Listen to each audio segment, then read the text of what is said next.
G'day guys, welcome back to a new episode of the Boundary Riders podcast, episode 119, and of course we have a lot to talk about today. We'll be taking a look at some news regarding a star West Coast Eagles player retiring over the week. We'll also be taking a look at some news/rumours regarding a wildcard weekend for the AFL going into finals in the next couple of years, if that's true, if that's fake, my thoughts regarding it. And we've also got our preview to the new round, the review of AFL Fantasy last round, and so much more. So let's roll the intro and get straight into it. Welcome to the Boundary Riders podcast, your one-stop shop for all your AFL content needs. He looks at his options, and Jack Ginnivan says, boys, you brought me to the club to do just this! But this guy has Flog written all over him. From a tack down, Reed sprints away from Petrarca, leaves him in his wake, takes a second bounce, takes a third. The sheer arrogance of Harley Reid. Finish the job, young man! So let's get into the footy news from the week that was. So guys, I think the first thing to bring up is the fact that we did miss an episode last week. I will apologise for that. I was just sick, really. I guess it was sort of something to do with my mouth as well. I think I may have to get my wisdom teeth out soon. I know I'm a child. I'm 27 years of age and I haven't had my wisdom teeth out yet. But yeah, I couldn't really talk at all. So luckily I got the videos done earlier in the week. But when it came to Tuesday night with the podcast, when I usually record it, I just couldn't talk. So yeah, that's why we missed out. Sorry about that. I think it's the first episode we've missed in, 119 episodes, 118. So, look, I can have one off every now and then. I mean, my brother hasn't been here for for a couple of months nearly now. So, yeah, another solo episode from me. But you know what? I can do it through pain. Well, no, I can't actually. That's not true at all. Anyway, let's just get into the news around the AFL. So a couple of news topics and injuries to take a look at. First of all, on Hawthorn's point of view, some sad news for Josh Weddle. It does seem that he has some bone stress in his back and is set to miss a significant amount of football. The club is hopeful that he could return at some point late in the year. However, that is not confirmation at this stage. That would be massive for the Hawthorn finals race or being contenders, because Josh Weddle's had a pretty underrated season for mine. He's played pretty well down back, has been really good running off that half back line for the Hawks, so he would be a big miss for them if he's out for the rest of the year. Now, North Melbourne have some concerns around Harry Sheezel. It does say he has had precautionary scans regarding his shoulder. He did injure it during the game last week against the Hawks. Definitely saw that through fantasy points, by the way. Only got 65, not good enough from your Shees. But anyway, they are hopeful that he should be able to play this week. They're not too concerned regarding it, but keep your eye out on Harry Sheezel and keep an eye out on the socials for that, because not great news there for the North Melbourne superstar. Hopefully he's okay, because I can't deal with him being out, to be honest. That would absolutely suck ass. Also, regarding Jordan De Goey, he did suffer concussion at training today after an accidental collision with Braden Maynard and Dan Houston. So not great news there for Jordan De Goey. Unfortunately, he really hasn't been able to get going over the last 2 seasons, really. I'll be surprised. I don't think he was going to play this week anyway.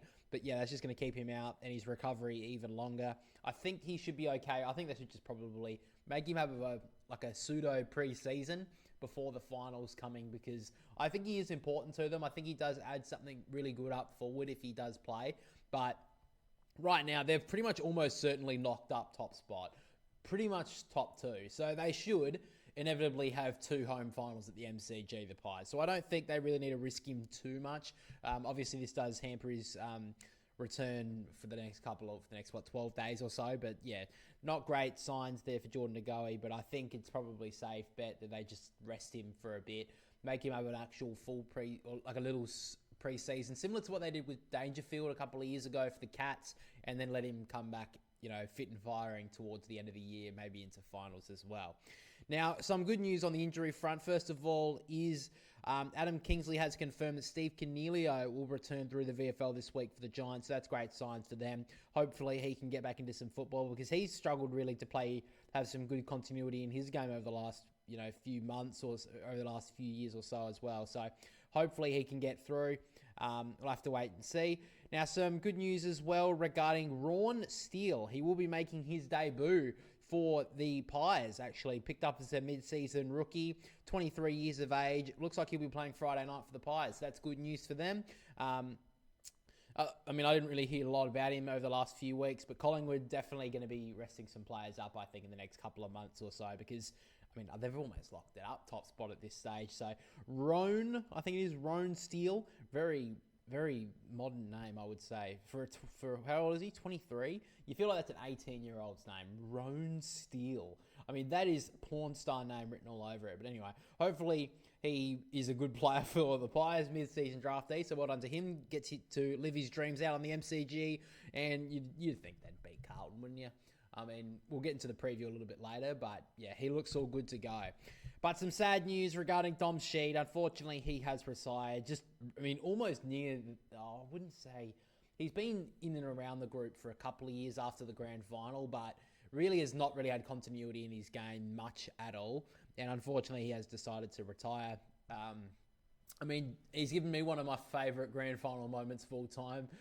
One's outside of the Sydney Swans grand final moment. So I think he's probably in Australia's hearts all around the country, of course, with that great goal on the boundary against the Pies. Made my heart beat a little bit faster. So sad news there on Dom Sheed, but I feel like this is coming. He's been out for a very long time now. I'm actually surprised this hasn't come sooner. So congratulations on a great career, Dom Sheed. One of the greatest grand final moments of all time.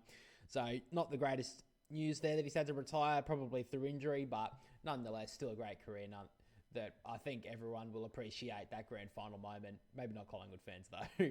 So I wanted to take a look at St Kilda about the fact that they have officially resignated their alignment with Sandringham Football Club in the VFL. So the decision follows months of consultation during numerous options for continued collaboration that they've explored the Saints. However, as a part of the discussion, St Kilda and Sandringham have agreed to continue their alignment with the VFL women's competition. However, they've decided to cut ties with each other in the VFL in the men's. So St Kilda will have their own team in the VFL in 2026. I haven't really seen too much news regarding if Sandringham will be their own team in the VFL next year. They have been together for a very long time, though. Since 2009, they have been aligned together as a VFL team. However, St Kilda have decided to cut ties with them for now, which I don't really know much of the ins and outs per se regarding it, but a lot of St Kilda fans are pretty happy about the decision from what I can tell on social media anyway. So it does mean that they will have full control of the team going in every single week. So a lot of people use their VFL teams to, work out game plans, stuff that they can use. Then they're able to use players in positions to then train them for the AFL team. So I think that's why St Kilda are doing that. So Sandringham I wouldn't say they've hampered them from doing that over the years, but I think that is probably a contributing factor. And I think this would have to be the last AFL team to finally split from a VFL counterparts, because we've seen, obviously, what was it? It would have been 3 or 4 years ago now when the NEFL teams, like Sydney, GWS Brisbane, and the Gold Coast, even Southport, joined the VFL because the NEFL was just a class below, really. It was terrible. It was pretty bad, I'm going to be honest. So all those teams joined over, and a lot of the AFL teams cut ties with their VFL allegiance. I know that North Melbourne were with Werribee for a long time. I guess you can say that Melbourne are still with Casey, but Casey was also the Scorpions for a very long time. They cut ties with that name a while ago. Now they're the Casey Demons. So I guess that's sort of a link, but also not really. But that's all been cut for a while now. Now we do have Werribee, Williamstown, the Northern Bull Ants, Coburg. There's probably a couple more that I'm forgetting. So it's not exactly out of the realms of possibility that Sandringham would continue in the VFL as a standalone team. But that does mean now that St Kilda will be getting their own team, which I think for the club themselves, that is good for them. They can then now have their team. They can use their sort of tactics in the VFL to then come up to the AFL.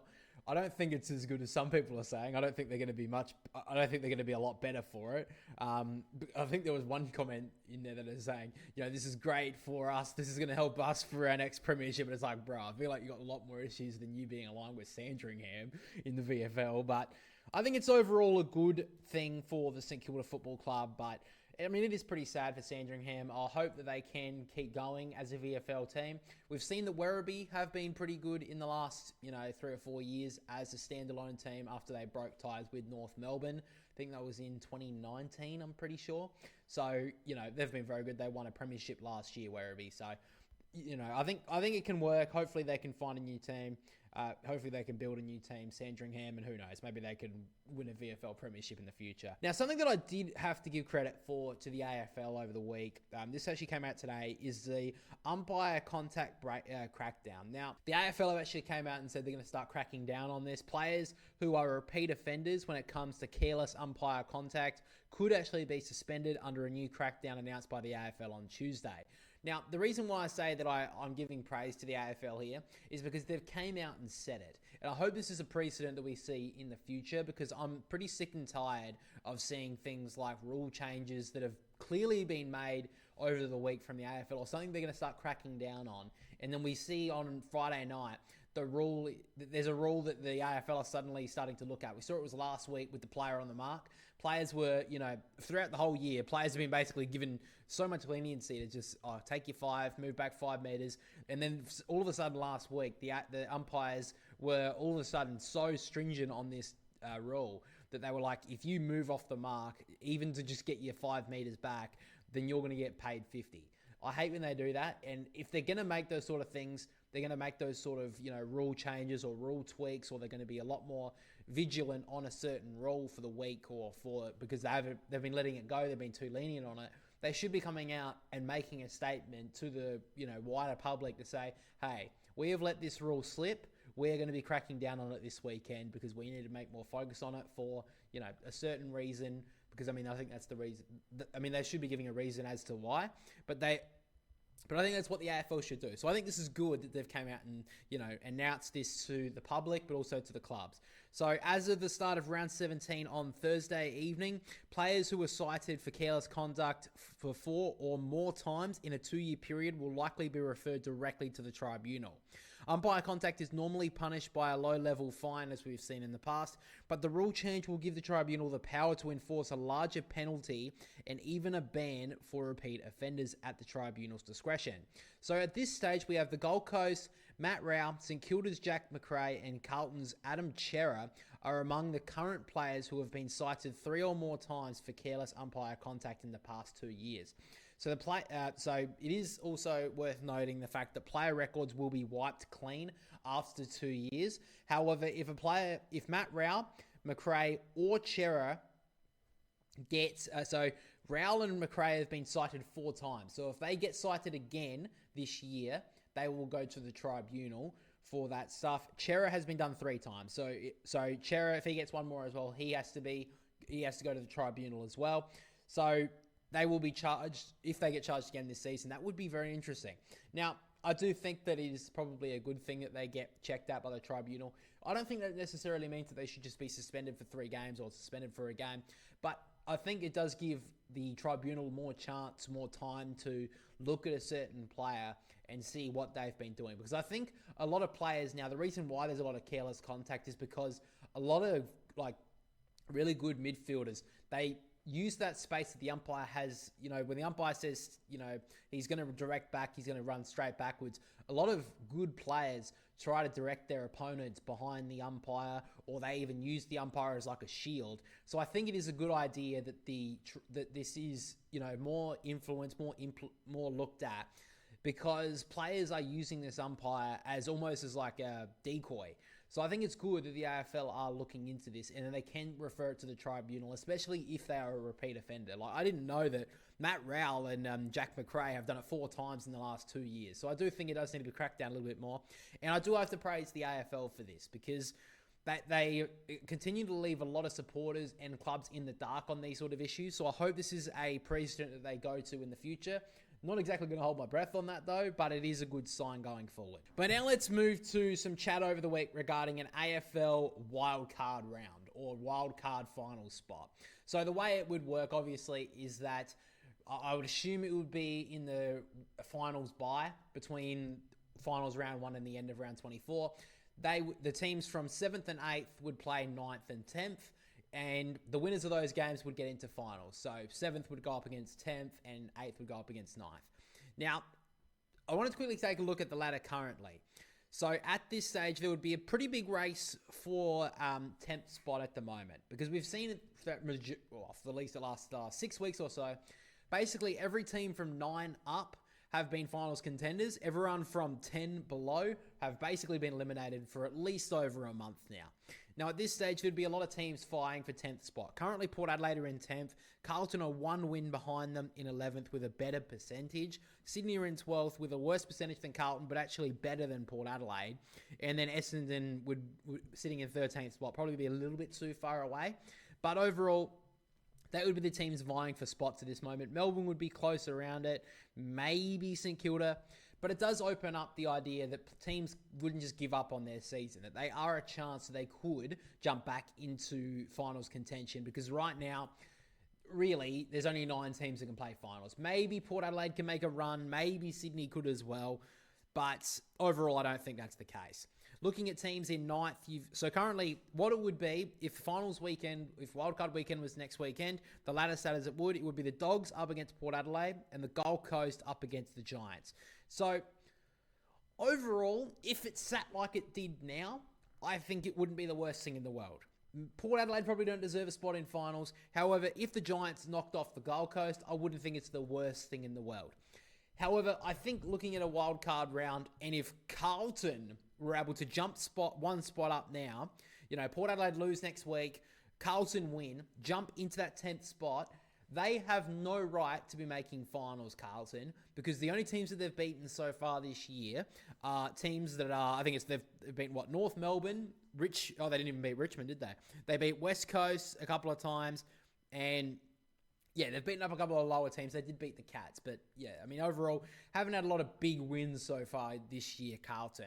So by no means do they deserve to make finals. And the only reason why they would make a wildcard spot is because they've got a better percentage than Port Adelaide. And I think that the Power would probably deserve a go at finals over the Blues, if I'm being honest. Because Carlton, the only reason why they've got a good percentage is because they smashed up on North Melbourne earlier in the year, and they've smashed up on the West Coast Eagles a couple of times as well. So overall, I think that they don't deserve to be anywhere near it.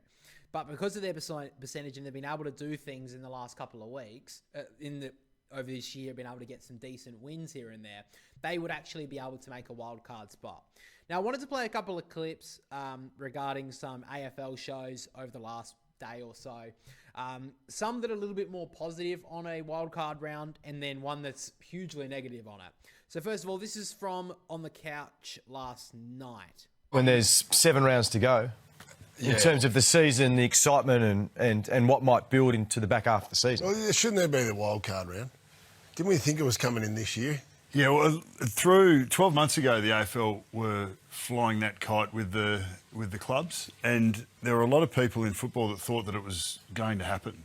And if in fact, we were talking about it this morning on radio, but if in fact it did happen, there would be competition for all of the bottom 9 to get that 10th spot. Because that would be something, there'd be carrot to go for, and most of the bottom 9 would have the capacity to be able to get there.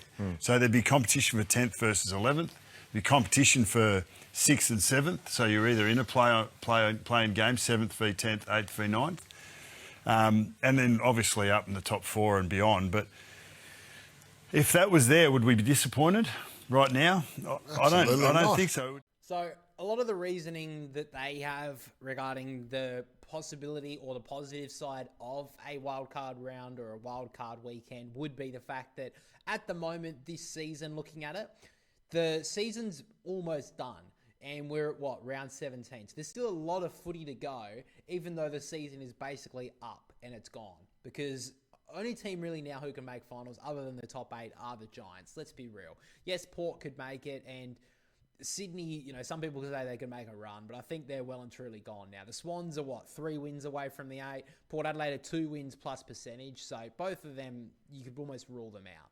And Carlton, if they made finals, that would be an absolute miracle, because of the way they're playing at the moment, they are horrible. So I understand that little part of what Nathan Buckley says, the carrot, that a team from, basically like I said, from 11th, 12th, still have a chance of making finals because they could inevitably finish in that 10th spot and then be able to, get a big win against 7th and then make finals. But I want to take a look at the negative side of things. So this is Paul Roos recently, I think it was today, on ABC or ABC Sport regarding a wildcard round for the AFL. 100,000% against it. It is absolutely ridiculous. The NBA have made a farce of it, and I hope the AFL understand. You have 23 weeks to make the top 8. Let's not extend it. It is garbage, absolute garbage, and minimises the season proper. And I hope it's just written off. Someone's put on the agenda accidentally, and Andrew Dillon goes, guys, I'm not sure why this is on the agenda. Let's get it off ASAP. Completely and utterly ridiculous. He obviously isn't a big fan of it, to say the least, Paul Roos, on a wildcard round, which I get both sides of the argument. I think that, especially if you look at it currently this year, do any team below 9th deserve to make finals, really? I mean, do we really want to see a team like Port Adelaide? I mean, let's say make a massive run now, because of course it's not implemented this year. But do we really want to see teams potentially almost have a really bad start to the year, almost sandbag their season, and then, still have a chance at the end of it, even though they really didn't deserve it, and then knock off a team that finished in 7th spot? Do we really think that's should be rise? I don't think that's fair on that point of view. However, I probably have an unpopular opinion. I actually don't mind the idea. I know that as a Swans fan, people are like, oh, of course you think that the Swans can make the finals now. I don't necessarily mean that reason. The main reason why I don't mind the idea of a wildcard round is because it does open up the season and make the season more exciting for a longer period. Because right now, let's be honest, we're going to be looking at a lot of dead rubber games for the rest of the season because of the fact that not only 9 teams can make finals, really. That's why I think it is a positive, and why I think I personally wouldn't mind the idea of it coming into the AFL, a wildcard weekend, giving the opportunity for teams that finish around 10th spot to potentially get into finals. However, I do also understand a lot of the hate and a lot of the vitriol towards it. I understand that it would be a very big change for the AFL as a competition, but this isn't exactly a, farcical idea, because this actually has been implemented into the VFL system over the last few seasons. It was implemented in 2022 for the 2023 season and has been there in the VFL for the last couple of years. Now, overall, it has had a bit of an impact on the VFL in the last few seasons. If I can bring up the records quickly, hopefully I can look it up for at least last year I can, which is good. So, looking at it last year, we actually saw Frankston knock off the Gold Coast Suns reserves and make finals last year, even though they finished in 10th spot.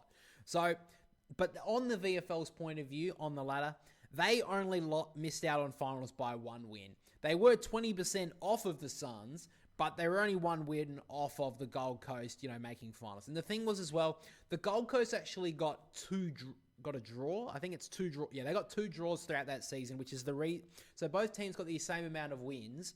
The Gold Coast only got 2 draws, which is why they finished inside the top 8, while Frankston finished in 10th. So, on the other side of it though, the Williamstown, who were 8th, and Richmond, who were 9th, Williamstown absolutely killed them and jumped into finals pretty convincingly. So that wasn't an issue there. But it does show that 10th can beat 7th, and on their day, that can happen. So I do think it adds a bit of a spectacle to the rest of the season. It does give more teams an opportunity to make finals, which is why I like the idea.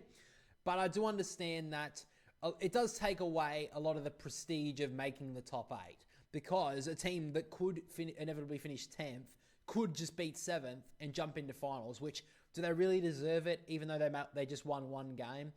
I don't know. There is a reason why there is the top 8, because teams deserve to be in finals if they are the 8 best teams in the competition. But I do think for an entertainment side of the AFL, I think it does open up a lot more avenues and a lot less dead rubber games at the end of the season. So I like the idea. come at me. Let me know in the comments why you think it's a terrible idea, why you think it could be a good idea. I want to actually hear your guys' thoughts, because at the moment, a lot of the people that I hear talking about this subject are just AFL media pundits that, you know, aren't the regular Joe blogs who watches footy every week. I want to actually hear your reasoning why and why not for a wildcard round. I know my brother, for example, hates the idea. I don't know why. It would actually give Port Adelaide an opportunity to make finals this year, but I forgot to ask him. If he was on this episode, I would actually be interested to hear his thoughts regarding it, because I don't want to hear the idea of just, tradition. I don't want to hear that, because tradition, fuck it off. I don't care. I want to see the most entertaining factor and the most equal competition. So that's why I see both sides of it. The reason why I'm against it is because I don't think it makes it equal. There's no equalisation in the competition if 10th spot makes finals, even though they didn't really deserve it. But on the positive side of it, I do see it because it adds more entertainment to the rest of the season. Because right now, there's going to be a lot of dead rubber games at the end of the 2025 campaign, because there's only 9 teams that can make finals out of a possible 18. So I do think it does add more entertainment factor. But guys, let me know your thoughts regarding a wildcard round in the AFL. If it would make a difference to you, if you would be absolutely against it, or if you think it would be a great idea. But with that being said, guys, let's get to the preview to the new round, round 17. Finally, the buys are done. We can fuck it off and fuck it, not have it again. I hate the buy rounds. We had, 5 rounds? It was 12, 13, 14, 15, 16. There was 5 rounds this year with buys. And then we have the ones earlier in the year because of fucking opening round. How stupid. So finally, we got everyone back. We're getting to the pointy end of the season, and even though I just bagged out saying there's a lot of dead rubber games, every game matters according to the tips, guys. So let's get into the preview to the new round. We are into the pointy end of the season. A lot of teams trying to make their way towards a finals race, while others probably out of it. However, still some big games coming up. So we'll be breaking down 4 big games coming over at round 17. And first of all, we start with the big clash, the traditional rivals, Carlton v Collingwood. Now, Carlton, of course, coming off 2 terrible performances, while Collingwood haven't put their best foot forward over the last couple of weeks or so, really since their bye. However, they're still sitting pretty at the top of the ladder. Now, Silvani at this stage seems in doubt for the Blues, which would be a major blow for Carlton. And while on Collingwood's point of view, we could see Lachie Schultz come back this week. However, not a lot of changes looking at the Pies. In more recent times, these 2 teams have played in some pretty big battles. If Carlton are going to be up for any sort of game this season for the rest of the year, it's going to be this one. Now, I think on the matchups point of view, I think that Chincotta will continue his tagging job that he's done in previous weeks and go straight to Nick Dacos. And I think a Carlton player has to be vigilant on Josh Dacos, because he's been roaming free over the last few weeks, and I think that someone has to try and make him accountable. Who that may be, it may be a Motlop or a Fogarty, someone who's small who can kick goals for the Blues, maybe even a Zach Williams if he's fit. So, but I do think that someone has to go and stand on Josh Dacos and make him accountable, because he's just roaming free a lot at the moment, getting 2 easy disposals, and I'd be very surprised if Carlton don't do something to negate him.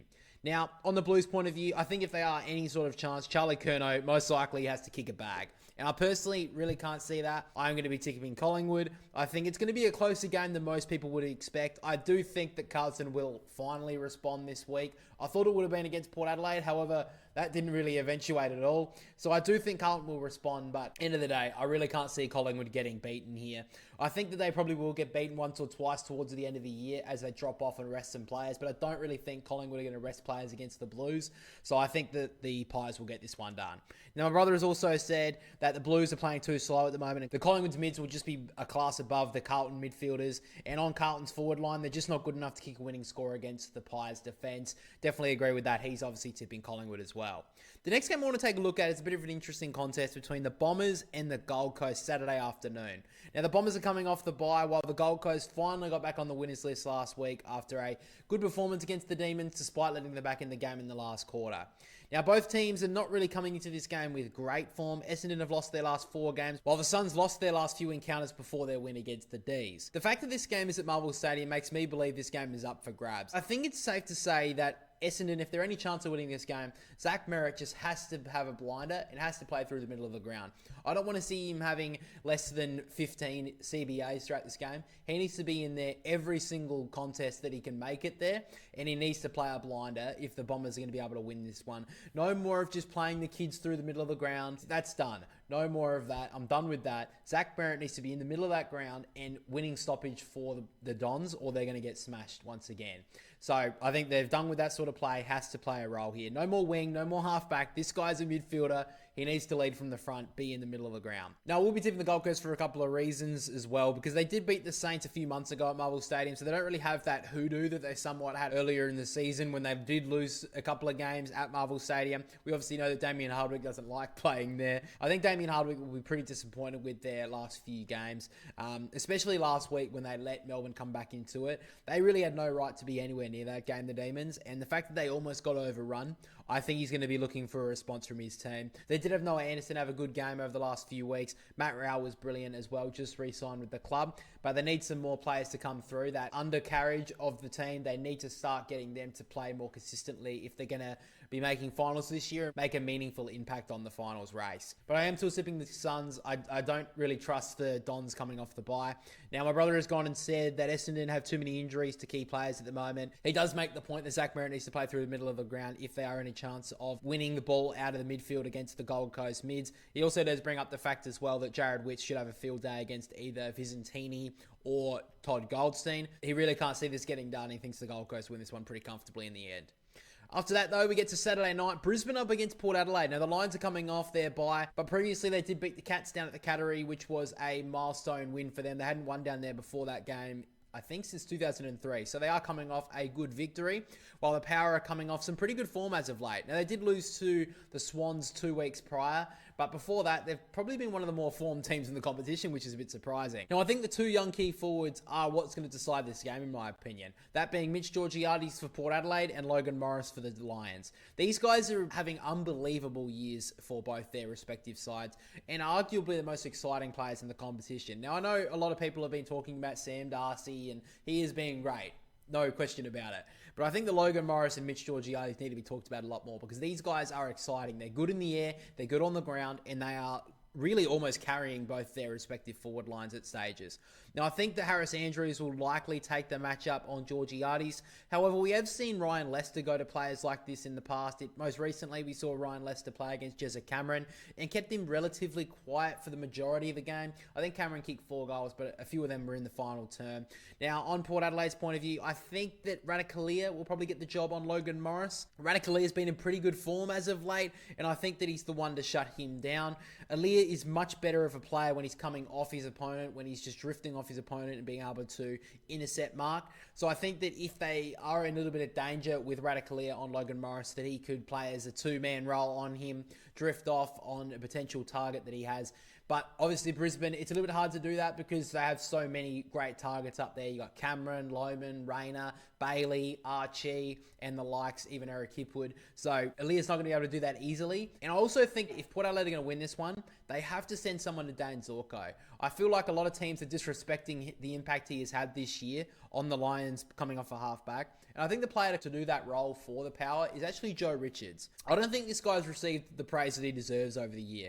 A lot of people didn't really talk about Joe Richards joining Port Adelaide from Collingwood last year in that trade because it was all about Dan Houston joining Collingwood. But Joe Richards has had a pretty good year for mine. So I think he's the man to try and make Zorko accountable. Now, with all that being said, I am going to be tipping the Lions. I'm not brave enough to tip the Power up at the Gabba. That's the main reason why I'm actually tipping Brisbane, because it's at home. But coming off the bye, they could be a little bit sluggish, Brisbane. I could see a world where, against all odds, the Port Adelaide could find a win here. In saying that, my brother has gone with the Lions as well. He's brought up a good point about the great history that the Lions have in more recent times against the Power, have smashed them in the last 2 occasions. He also does bring up the point, though, that Bergman does have to go to McCluggage. Now, Bergman has obviously played as a tagger over the last month or so. And the time when he had a tagging job on Isaac Heaney, he got well beaten. He said he was sick. Weird decision for him to say that. But that was the game that they lost. The 3 other games that he has tagged so far this season over the last month or so, Port Adelaide have won. So if he can play on Hugh McCluggage, shut him down, that could be an interesting role that could see this game sway in Port Adelaide's favour. I am going to be tipping the Lions though, but I can definitely see this game going either way. And the final game we're going to be taking a deep dive into is the Swans up against Fremantle Sunday afternoon. The Swans coming off a tough loss last week against the Bulldogs, while Fremantle are coming off a pretty gutsy win against the Saints. Now, the conditions in Sydney throughout the week are going to be absolutely terrible. You're expecting heaps of rain, and with the condition of the SCG in more recent times, there are some actual reports that the venue of this game could change. However, if we're looking at it at this stage, if it's going to be played at the SCG, Fremantle don't really have a bad record there. They actually beat the Swans last year at the venue. We obviously remember that Logan McDonald had a shot after the siren to get the Swans the win. He missed, Fremantle won. That was actually stopping the Swans on a great winning momentum. That really kind of hampered their season, that game. It kind of stopped their momentum. On the SCG as well, the Swans have not been good at the SCG so far this year. In fact, the Swans have only won 2 games at the venue throughout this season. However, I think it's a bit of a danger game for the Dockers. They've been in good form on paper with their last 6 wins in a row. However, only one of those wins has come against a top 8 team, being the Gold Coast Suns. So you could definitely make the argument that the Dockers' form does kind of lie to an extent. Looking at a couple of matchups before we get to the tip, I think Sydney will again go with the tagging role, with James Jordan going to Caleb Sarong, as it's been very successful for Sydney in the past. And I will be interested to see if someone goes to Isaac Heaney. Now, last year, when Freo knocked off the Swans, Nat Fyfe went to him and quelled his influence quite a lot at stoppage. Now, Nat Fyfe did have a bit of an injury concern last week with his calf, which is why he wasn't subbed on. So if he does play, I will be interested to see if he does play a full game up against Isaac Heaney. So we'll just have to wait and see on that front. But I think there could be a matchup that the Dockers look for. On some other matchups to keep an eye on, though, I think McCartan, if he is fit, hopefully, he was a late withdrawal last week for Sydney. If he's fit, he'll go to Josh Tracy. Rowbottom will likely go to Andrew Brayshaw at stoppage. And I will be interested to see if someone goes stands on Blakey. Now, he lowered his colours last week, but in more recent time, he has had a great record against the Dockers. So I think that Fremantle will try to put someone on him. And I think the man to do that is Patrick Voss. I think Rossies will make him a lot more accountable. And I think with Rampy likely being out through injury, Blakey will probably have to play a little bit more defensive than he usually does. So I think that Patrick Voss will go to him and try and play a negating role on him and try and get him on the counter. Now, for the tip, I am going to be going with the Sydney Swans. I think the Swans will be able to stop Caleb Sarong, and have been able to do that in more recent time. And I've said this throughout the whole year. If you stop Caleb Sarong, you stop Fremantle. Last week, they stopped Caleb Sarong from having a meaningful impact for St Kilda for 3 quarters. They nearly won that game. Guess when he had the most impact? In that final quarter. If the Swans can stop Sarong, I think they have a chance of winning this game. And that's why I'm going to be going with them. I think they have the perfect matchup for him in James Jordan. And I also want to make the fact that if the Swans kicked straight last week against the Bulldogs, they would have won. And I mean, that would have been against a premiership contender in the Bulldogs. So I think, even though the Swans lost last week, their form is a lot better than what the ladder says at the moment. I think this is a bit of a pressure test for the Dockers. If they win this game, I very much see the Dockers can be a contender this year. However, if they lose, they fall right back to the pack, and their finals hopes will be well and truly in jeopardy. Now, my brother has also tipped the Swans. He has said that even though they lost last week, they played extremely well against the flag contenders in the Western Bulldogs, and the Dockers haven't been able to beat a real contender in more recent weeks, so he doesn't exactly trust their form at this stage. So big games coming up, guys. Let's, of course, get to the full tips for round 17. So my tips are the Dogs to beat North Melbourne, Collingwood to beat Carlton, the Giants to beat the West Coast Eagles, the Gold Coast to beat Essendon, Geelong to beat Richmond, Brisbane to beat Port Adelaide, Hawthorn to beat St Kilda, Sydney to beat Fremantle, and Adelaide to beat Melbourne. And my brother's full tips for round 17 are the Dogs to beat North Melbourne, Collingwood to beat Carlton, GWS to beat West Coast, Gold Coast to beat Essendon, Geelong to beat Richmond, Brisbane to beat Port Adelaide, Hawthorn to beat St Kilda, Sydney to beat Fremantle, and the Crows to beat Melbourne. So we have both gone with the same tips. Now, our certainty tips for this week, my brother has gone with the Cats to beat Richmond. Of course, Geelong losing their last game to the Lions. And I have had to go with the Swans to beat Fremantle. Of course, the Swans losing last week to the Dogs. But with that being said, guys, let's finally take a look at the tipping ladder. Of course, last week, we only had 7 tips to go with. And a lot of people did tip the card, of course, because it was a pretty simple week, if I'm being honest. I did tip the full round. I was able to jump up 3 spots. I've been sitting around 16th for a lot of this year. I've jumped to 13th. And with that being said, I will be using my Joker this week. So if I can get a full 9 tips, I can get to 18, jump up into top spot where Leviticus is right now. It's going to be tough, but I think I can get this done. It's going to have to be a very good week from me, but I think I can try and jump in. My tips are solid. I've gone with the kind of the outside tip with the Swans against Fremantle. There's always going to be a game where you can't really pick from, so that's where the game I'm trying to get a full round this week. But I do think a lot of these games are pretty straightforward. Knock on wood, famous for last words. We'll have to wait and see. But using my joker this week, hopefully I can jump up. I'm sitting in 13th spot right now. Leviticus still holds the top spot with the 104 tips so far. He has used his joker, making my big move this week, guys. But that is pretty much all we have for the preview to the new round, guys. Make sure, let me know down below your tips going into round 17. Now, of course, even though my brother has not been here over the last month or so, I'm actually going to check back soon and look to see how many episodes he's missed, because he's missed quite a lot of them, and I think it's very much not good enough from him. He needs to start taking days off of work. I've toyed with the idea now that we do have the podcast on a different channel that maybe we could record it on Wednesday, put it out Thursday morning.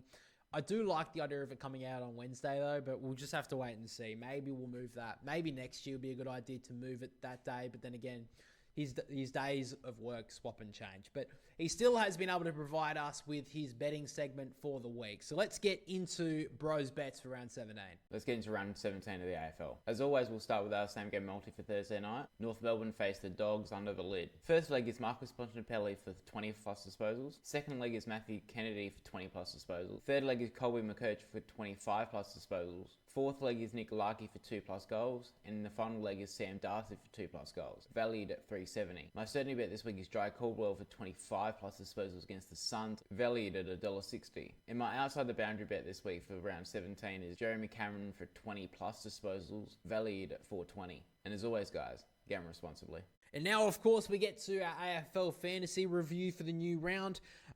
Overall, had a pretty good week, which we'll get to in a moment. My brother just beat me yet again. I'm starting to get pretty sick of it, if I'm being honest. He beats me by 2 points this week. We get into it in the review, but my God, how fair is that? I had a good week and he still beat me. I don't know how he's done it. He just keeps on copying his trades. He's done that again this week with the players that he brought in. But anyway, doesn't really matter. Let's get into the review for the new round of AFL Fantasy. In all things considered, after a couple of bad weeks, I had a pretty good week, I will say.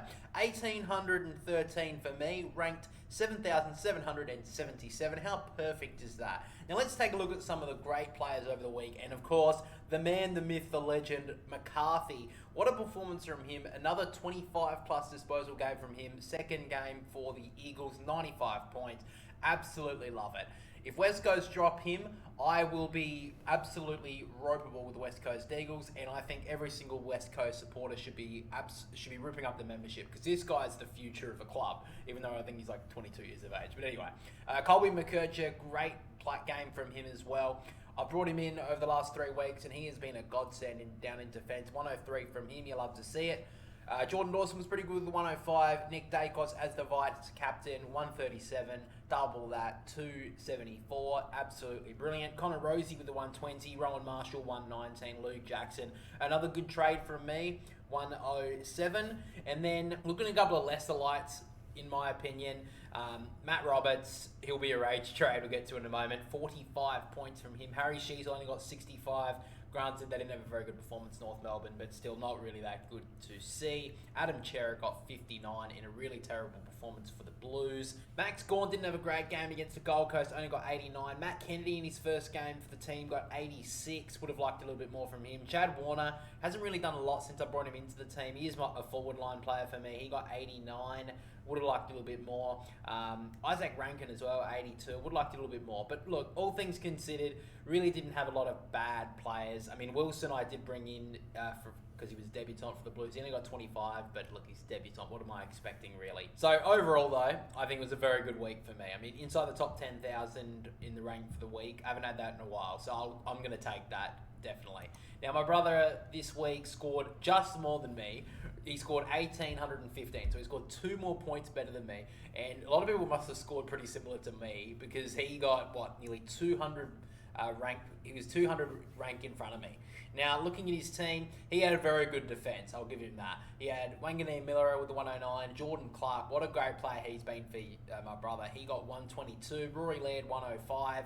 Then you look in the midfield, that's where it kind of drops off a little bit. I had a couple of better players. He had Tom Liberatore with the 57. He's really dropped off. Ned Long only got 80, which would have been a little bit more you would expect. Matt Liddy, of course, with the 61 as a reserve. Not the greatest, but, not the worst either.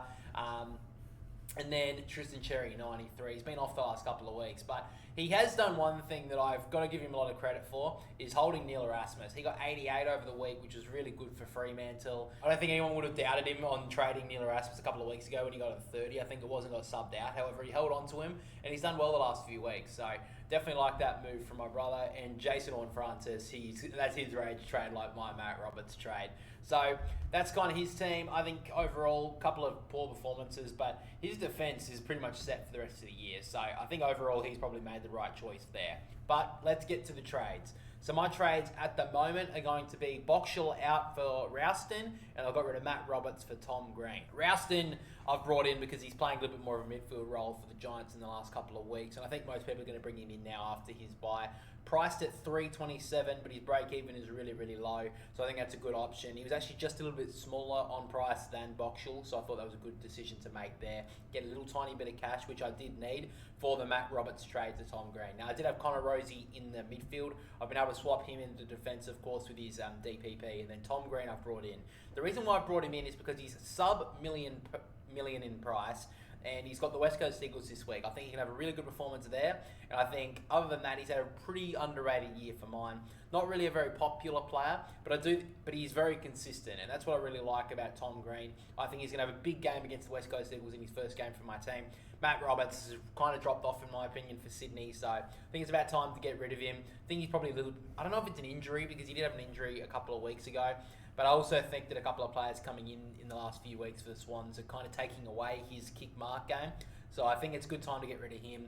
And then at this stage, that's kind of how I'm leaning to. However, the reason why I say this is at my trades at the moment is because if Tom McCarthy has a brilliant performance as a defender in the Friday night contest that they play, I may reconsider a couple of these trades.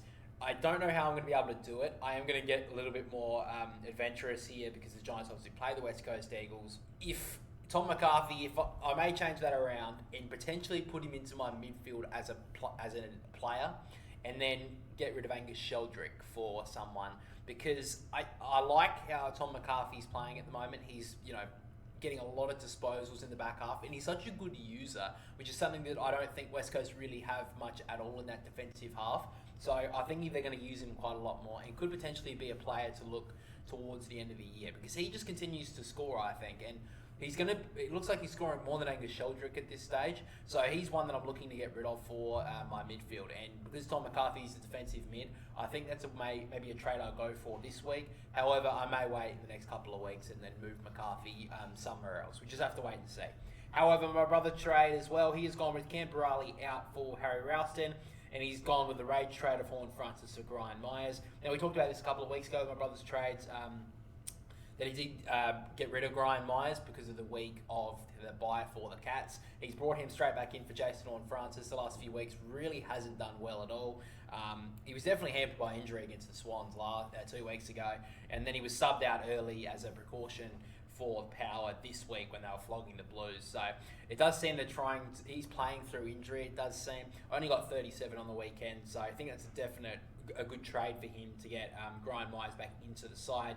Just under $1 million as well, but also prayed up a little bit for Harry Ralston, but I think that's the cash generation that you kind of need in the next couple of weeks, because it's going to probably be tough for you to get some players in the last month of the season, especially if you are in league games. You will have to get players for the finals, which is actually probably 3 or 4 weeks away. So you definitely have to keep an eye out for that.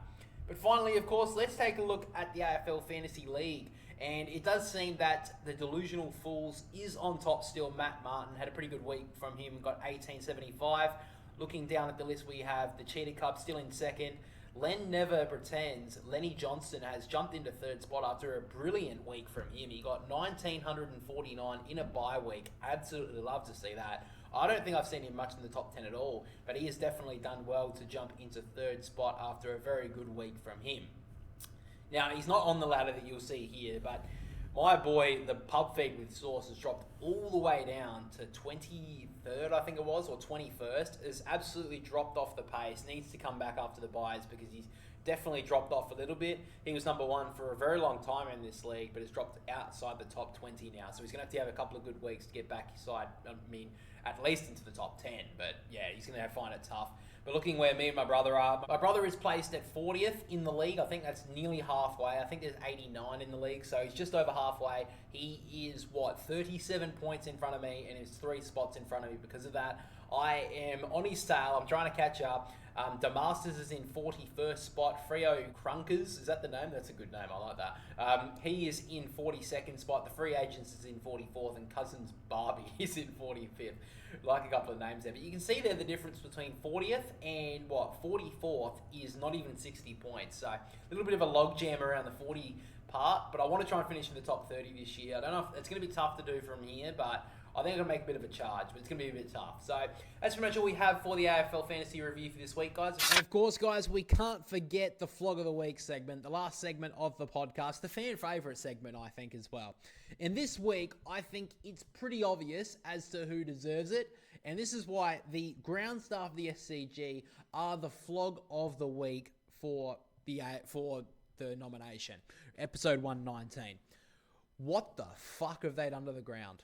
Now, there was a concert earlier in the year. I don't know what it was. It was some sort of like orchestra or something. So fucking wank, fucking Sydney, New South Wales. Now, I love the Sydney Swans, but what a wank. Why the fuck are they having an orchestra sort of thing at the fucking SCG during the AFL season? Are you stupid? That fucked up the ground earlier in the year. But the reason why the Flog of the Week is going to the SCG ground staff is because it shouldn't take this long to fix up the grass. And if it's that much of an issue, they have to move the games elsewhere. Now, we actually have seen some news recently regarding Port Adelaide coming out back in round 6 and talking about how dangerous they felt the ground was. Now, this is according to some emails caught by Footy Classified. So, according to the Channel 9 program, some players even mentioned it was the worst surface they ever played on back in April when Port Adelaide played the Swans. Now, in this document or email, some of the concerns raised by players in the round 6 contest included it was extremely difficult, bordering on impossible to maintain their feet on parts of the ground. It felt like there was 4 different types of grass on the surface. In some parts of the oval, the grass felt like it was a brand new and not even been stood on before. And the other issue the players had is some players even mentioned it was the worst surface they've ever played on. Now, according to Port Adelaide's EGM, I know who it is. It's Chris Davies. Sent an email to the AFL regarding that matchup. He said the SCG surface wasn't just visibly different; it was clearly different underfoot. Our players identified it during the captain's run, and they have told me again after the game tonight that it was an issue. I'll leave it here. And trust that the AFL don't believe I would email unless I thought it was necessary as a starting point. I accept based on your emails that you weren't concerned on the safety, but whether you want to believe it or not, there was a marked difference, which I believe should be viewed as, at the very least, far from ideal.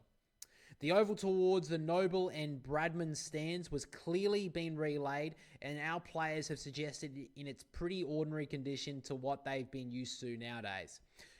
There's also a spot which is quite undulating.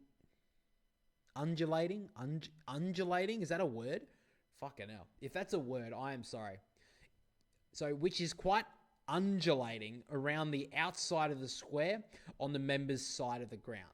Now, a lot of those ground parts, if you may not know at the SCG, the main issue I have is got to do, when you're looking at the game at the SCG, on the left-hand side of screen towards the new stand, on the outer side where the teams, usually the away cheer squad is, that pocket is one of the worst things I've seen in my life.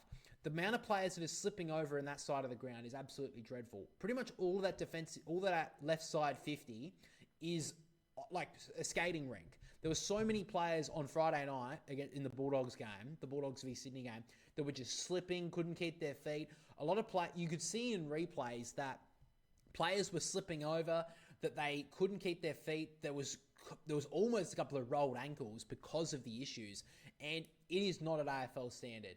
Now, the SCG ground staff, I don't know if it's the main curator, he came out and said that they are working around the clock this week to fix up any issues, and it should be fine for Sunday's game for Sydney v Fremantle.